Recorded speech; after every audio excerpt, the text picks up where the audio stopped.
Hi everyone, here's the Bookchemist once again. Today I'm reviewing the Neapolitan novels by Elena Ferrante, a series that I utterly adored. It stunned me with its brilliancy. Is it even a series, by the way? Is it a long novel? Is it something else? Whatever it is, it left me in awe, even though at one point in the course of it I was almost tempted to drop it and to just stop reading it. Before I review the series or whatever, this video is sponsored by Skillshare, which is an online community of creators and experts in so many different fields, from creative writing, illustration, web design, all sorts of topics. I absolutely recommend you check the website out, and there's a link in the description box that will give the first 1,000 people to click on it 2 months of free subscription to Skillshare. I'll talk more about the website at the end of this video. About that question, what even is this? I'm not sure this is really a series, but at the same time I wouldn't necessarily call it an individual novel. The best approximation I can conceive is the idea of a novel in 4 parts, each of which is at once self-standing, but also it only acquires true value as part of the broader text. That sounds like a pointless concern, but it's actually an important question, I believe, and not exclusively for reasons of sterile semiotics. How are you supposed to access this series? Should you read the 4 books one after the other? Should you stagger them? And I can only offer contradictory recommendations on that front. On the one hand, I do believe that the novels should be enjoyed quite close to one another. I, by the way, let 2 years pass between My Brilliant Friend, the first volume, and the other 3.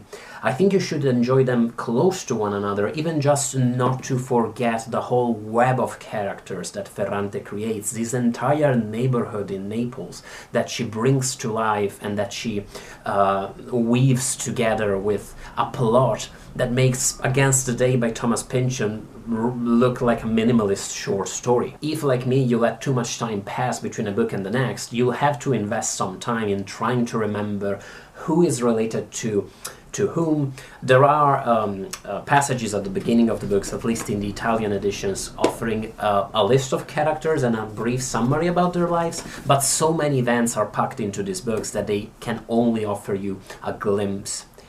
At the same time, though, while I recommend you read them close to one another, I believe that because of their nature and because of their tone, reading them too close to one another might have the effect of an overload. The Neapolitan novels are narrated with a merciless naturalism that reminded me of writers like Giovanni Verga or Thomas Hardy, and reading them too close to one another feels a bit like reading 4 Hardy novels in a row, and toward the end, all of the misery and all of the tragedy almost feels comical, almost feels exaggerated. Not because it is, but just for the sheer accumulation of too much of a good thing, if it makes sense. Reading too much narrative, all in the same key and all in the same tone. You'll have to figure it out by yourself, I'm afraid. You'll have to see how you feel after each of these books.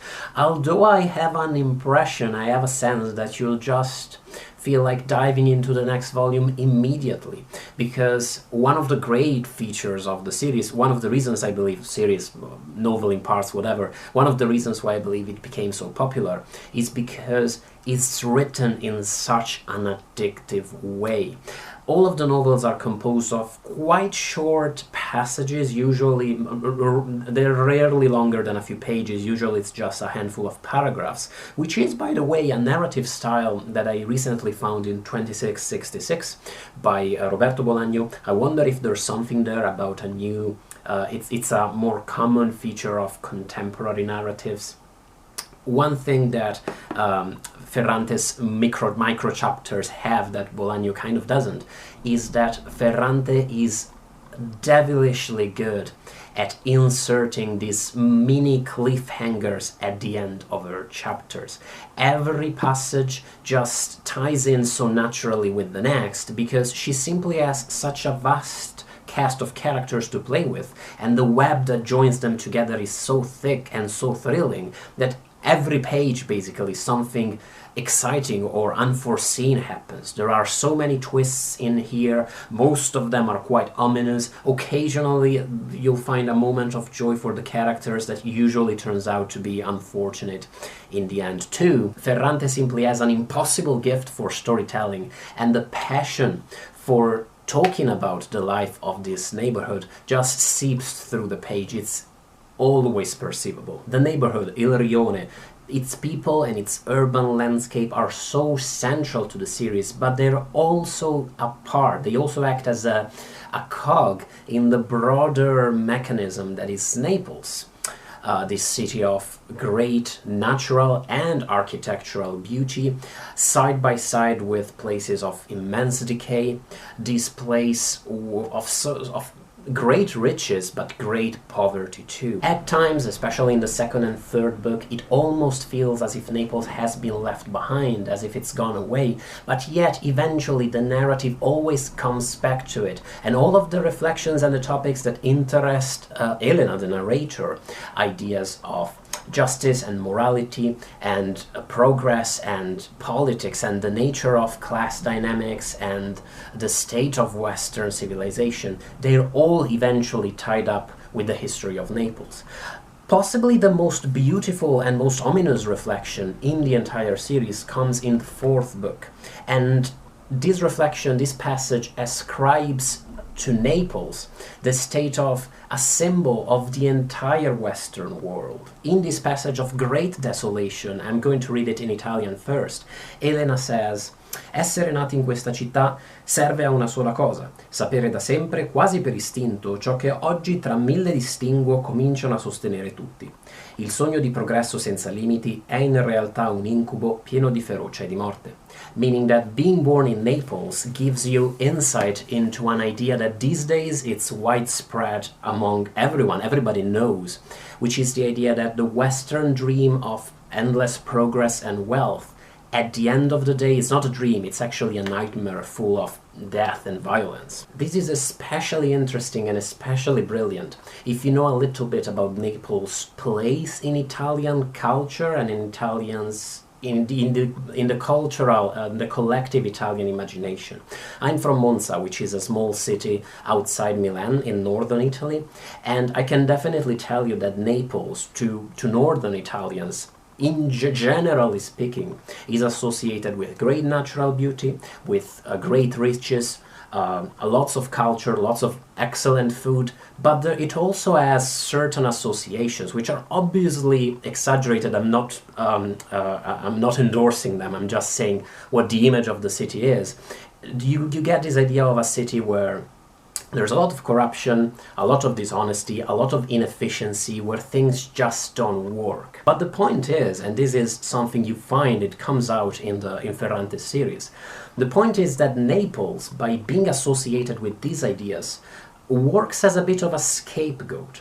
Because people from Milan, people from northern Italy in general, by associating Naples with inefficiency, with corruption, with the mafia, with crime, they're also kind of assuming and reassuring themselves that these problems don't exist where they're from, or at least not in the same form, which is obviously a lie. It's disproven by history and by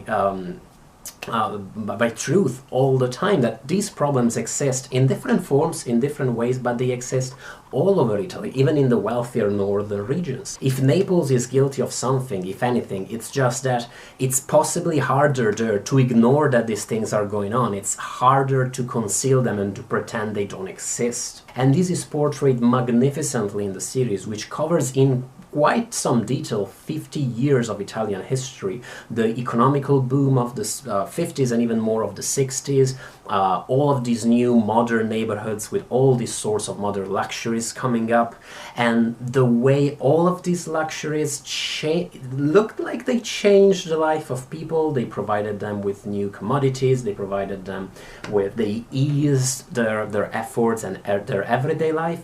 But did they really change the way they live? Did they really change the dynamics of powers in society?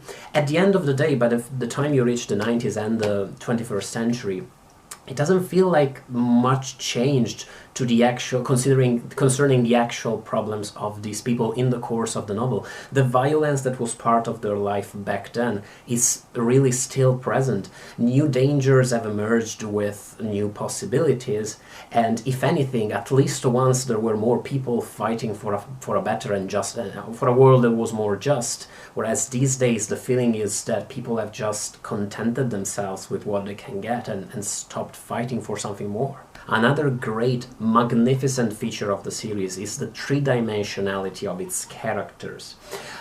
Especially toward the end of it, especially in the fourth book, there are a lot of reflections, especially by Lila, by this alter ego almost of the protagonist, this friend that follows her and obsesses her all her life. There are a lot of reflections on this idea that only stories, only fictional stories have a sense and follow a straight path. Reality is all tangled up and people themselves are all contradictory and messed up.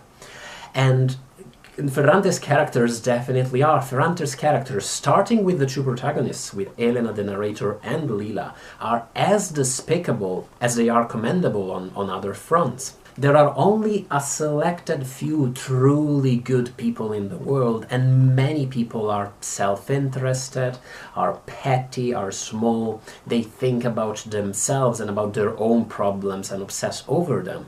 And part of the beauty of the series is showing how natural this is, how this is the state of things. One of the great contradictions that the novel manages to portray wonderfully is how in this neighborhood people who hate each other's guts still somehow have to meet each other every day and to preserve this facade of actually being decent to one another and being friendly, even though such bad blood runs among them and between them. Which might be a feature of Italy, to be honest. I remember as a kid I was always so confused by this idea that my parents were always had to be friendly to people they secretly despised. I never quite got this superficial dishonesty. It might be a feature of Italian culture, of this idea that family and the neighborhood are so important that you always have to preserve these relationships even if you don't quite like the people making them up. It might be a broader thing and it's the same all over the world, and by the way, let me know. Emblematic of this complexity are Michele and Marcello Solara, two central characters, in many ways the two antagonists of the novels, these borderline mafiosi by the end of the series, this, well, mafiosi period, who, for all that they are, well, obviously horrible people and criminals, somehow, as Elena tries to reflect and tries to put into writing toward the end of the series, they were also part of the protagonist's life. They were also, in a way, a part of them, which is a very complex reflection, and it's something that's very... It requires an incredibly talented writer, but it also requires quite a good reader. And I'm like, now it looks like I'm patting myself on the back, but I'm sure, like, how many things I'm sure I've missed. What I'm trying to say is that when you portray characters who are so three-dimensional and so true to life and human, and you don't rely on the old trick of making them totally good or totally bad into making them larger than life and caricatures instead of actual truthful characters. What happens is that the reader, because all of us look for sense and look for narrative and meaning, the reader will kind of try and pigeonhole them into the good or bad category anyway. And the temptation is there toward the end of the series, because of this final exculpation, to just consider Michele and Marcello like, sure, they were criminals, but at the end of the day they were good guys. And the point is that they really weren't. And the complexity and the difficulty of a series like this, which is so pleasant to read and flows so beautifully and looks like it's not a difficult read at all, but truly it is to try and wrap your head around these contradictions that are such a central part of life. This idea that horrible people, criminals who commit terrible crimes and ruin the life and the progress of an entire neighborhood, at the end of the day can play a good part in the lives of some people every once in a while. It would be nice to imagine that they don't, to imagine that they're quintessentially bad, but they kind of aren't. But at the same time, you mustn't excuse them. Isn't it such a mess? The final thing I'll mention about the series as a whole is that it's structured around a double narrative, the story of Lila and the story of Elena, the narrator, that constantly weave into one another. They're constantly intertwined and then separate. In my recent review of The Keep, I've mentioned that this is something that's very difficult to pull off. When you have a double narrative in your book, the tendency, for me at least, is always to get very much into one of the two sides, and then I don't want to hear about the other side at all. I just want to focus this one interesting character. And I'm afraid I felt some of that penchant while I was reading this text, that the parts that follow Lila, in my opinion, are always more interesting. Maybe just because they're the parts that follow the neighborhood, and so bring you back to this wonderful, complex, contradictory cast of characters. Maybe for that reason, yes, they are the more interesting parts, whereas the parts that follow Elena exclusively, I struggle to care about them quite as much, given that the series is at its best and most, well, entertaining and stimulating when the two characters are actually together and they live together in Naples. As a final point, if I haven't convinced you enough that you must read these 4 books, I'll say a few words about each of them. I won't say anything actually about L'Amica Geniale, My Brilliant Friend, because I reviewed it exclusively a couple of years back. I'll put links in the description box, in the video somewhere, to my review. The second book, The Story of a New Name, I hope I'm getting the English titles right, reaches a point of great brilliance in a pretty long central section that focuses on a holiday in Ischia, where Elena and Lila and a few other central characters are together for several weeks in the course of a summer, and the events of this holiday are slowed down more and more,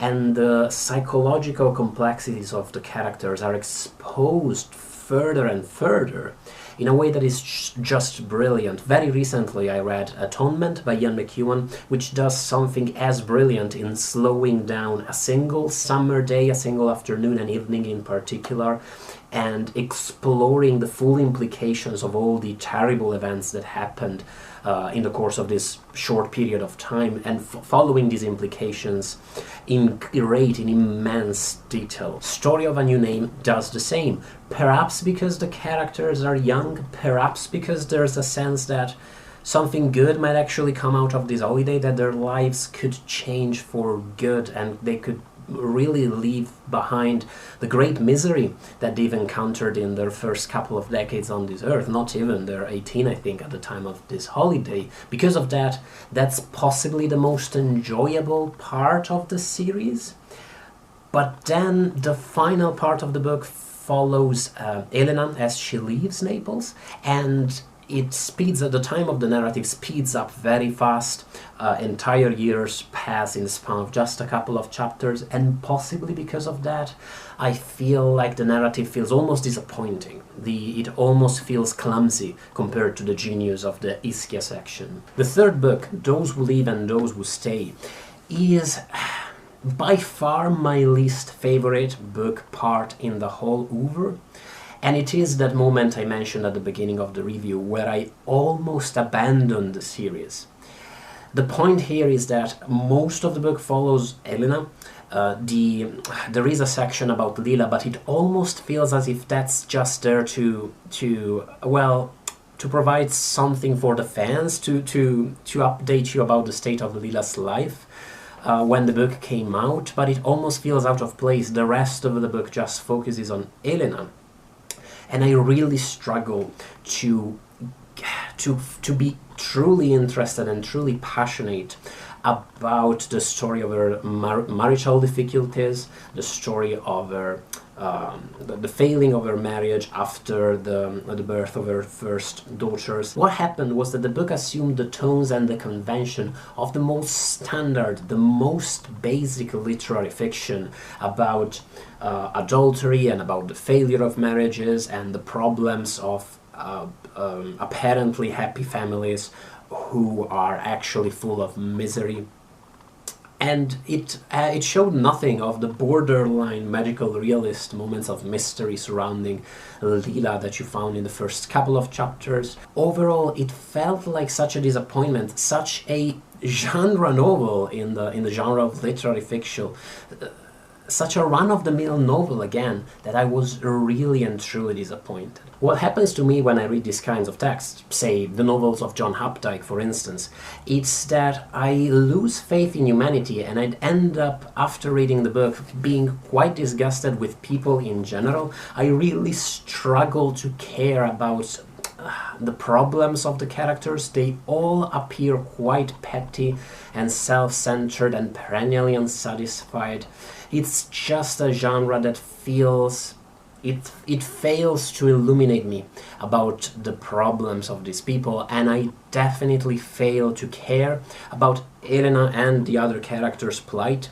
They were cared about them for the rest of the series, really. That same feeling that the narrative turned quite petty, quite predictable, quite unimaginative, quite uninteresting, continued for the first 100 pages of the final book in the series. But then the fourth volume really might very well be the best in the series. It's by far the funniest, it's the one with the most humor, but it's also the one with the most cruelty, where the most horrible things happen to the characters. In the enigma of its final passages, the prophecy of Lila, this idea that lives and people don't really have a meaning, don't really have a sense and don't follow a straightforward path, just comes to life in a way that is at once puzzling, but in a very stimulating way, and consigns the book to your imagination forever, and all of the questions that have been raised in the course of this novel. What changes happened in the course of Italy in these 50 years? Did they have a meaning? Did the life of the people in the neighborhood, did the neighborhood at large, did it really improve? Did it get worse? What happened there? All of these doubts will stay with you, and well, they will definitely stay with me, and I'm positive I'll keep thinking about the Neapolitan novels for a long time. This was an exhausting review to film, but it was also an exhausting series. It was an emotional roller coaster. It ignited my reflections in so many different points. It was really frustrating at times, but it was also such a pleasure to enjoy. It is an immensely rewarding narrative feat. It is truly a masterpiece, and I highly recommend it. If you're on the fence, do read My Brilliant Friend, because I believe My Brilliant Friend kind of stands by itself as a novel of great genius. If that's the only novel you read in the entire series, it's already enough. Or you can obviously experience the full brilliancy of it all. And do let me know what you thought about my thoughts about the series itself, about the novel in parts, whatever. I look forward to discussing it all with you guys in the comment section, as always. Thank you as always for watching the review, and thanks to Skillshare for sponsoring it. Skillshare, as I mentioned, is an online community of creators where every video class offers these wonderful sections where you can share what you're working on with other people. You can comment on other students' work. There is a beautiful feeling of positivity and of constructiveness. This community feeling, as I've remarked in the past, is one of my truly favorite things about Skillshare. A class that I enjoyed a lot recently was a class by Tammy Cocker about creating a colorful album cover for your own playlists and your own mixtapes. I'm a fan of creating my own playlists and playing with different songs, different tunes, creating playlists around perhaps a theme, around a narrative. I sometimes do it around a book. This class taught me how to approach the creation of the kind of minimal but colorful album cover in the vein of, say, Factory Records, some Factory Records covers, the kind that I really love, and that's going to make the process of creating these playlists and mixtape even more stimulating. Once more, there's that link in the description box. It's going to give the first 1,000 people to click on it 2 months of free subscription to Skillshare. Even beyond the free subscription, Skillshare is quite cheap. A yearly subscription is less than $10 a month. Thank you once more for watching the video, and don't forget to let me know about your impressions about the Ferrante Neapolitan novels. Thanks again. Bye, people. The one bad thing I'll say about the Neapolitan novels is that they truly have the most awful book covers I've ever seen. What were they thinking?